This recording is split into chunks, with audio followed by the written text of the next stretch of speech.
وہ سب کے سب دانشوروں کے سبب ہی ترقی کی شاہراہ پر گامزن ہوئے ہیں۔ ہمارا قومی شاعر اقبال، جس نے ملی تصور پر وطن کا خواب دیکھا تھا، وطن کے حصول کے بعد ہونا تو یہ چاہیے تھا کہ ملی تصور وطنی تصور سے ہم آہنگ ہو جاتا، ایسا نہ ہو سکا۔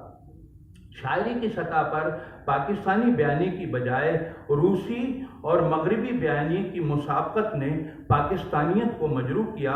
بات بالکل اسی طرح کی ہے کہ جب 1770 میں جان ٹرمبل فائن آرٹس پر نظم لکھتے ہوئے یہ کہتا ہے کہ ہم برطانوی بیانیے کو یکسر رد کرتے ہیں، اب ہمارے ہاں ملٹن اور شیکسپیئر پیدا ہوں گے۔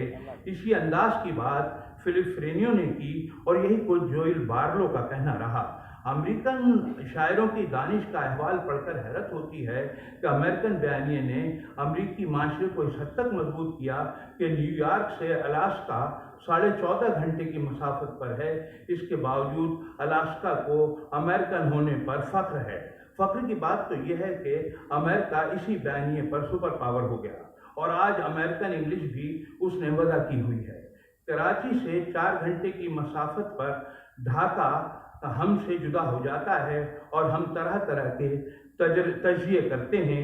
ان تجزیوں میں کہیں بھی یہ نہیں کہا گیا کہ اگر مجموعی بیانیہ پاکستانی ہوتا تو زبان اور کلچر کا فرق بھی ہمیں جدا نہیں کر سکتا تھا۔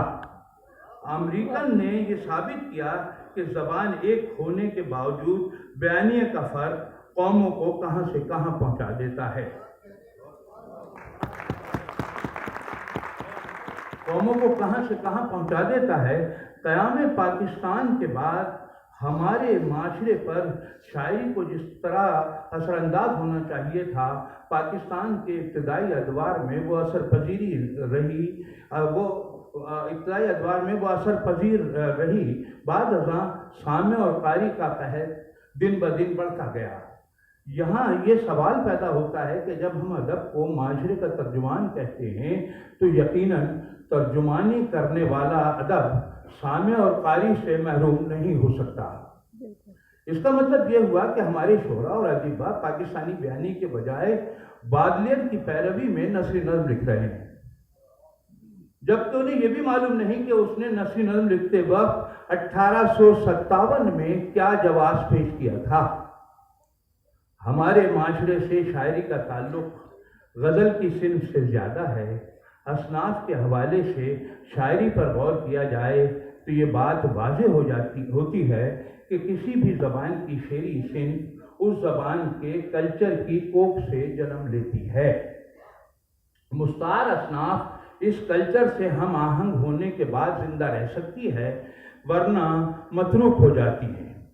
غزل کا معاملہ ہندوستان میں دوہے سے مماثلت رکھتا ہے۔ دوہا دو مصروں کی نظم کو کہتے ہیں۔